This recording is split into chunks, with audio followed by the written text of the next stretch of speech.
Matapos ang magkakasunod na gastos ng Pasko, may konting pahinga sa babayarang Meralco bill nitong Enero.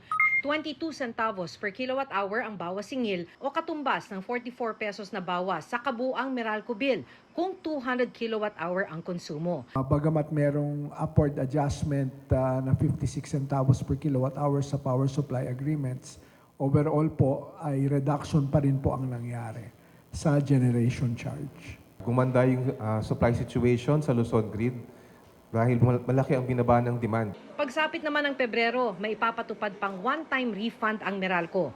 Ito yung nasingil ng pambayad sana sa mga regulatory reset experts ng Energy Regulatory Commission pero hindi nagamit ang pondo. Yun nga lang, may dagdag singil din. Sa Pebrero, sisimulan ng singilin sa consumers ang pinambili ng reserbang kuryente ng NGCP noong nakaraang taon.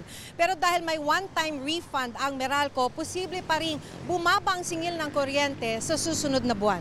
Nasa 10 centavos per kilowatt hour ang pwedeng pagbaba dahil may 22 centavos per kilowatt hour na one-time refund ang Meralco kahit na nasa 12 centavos per kilowatt hour ang sisingilin ng NGCP sa mga Luzon consumers simula Pebrero. Pero sabi ng Meralco, kailangan munang hintayin kung magkano papatak ang generation charge. Malalaman siguro natin yon towards the end of the month or towards the first week of February.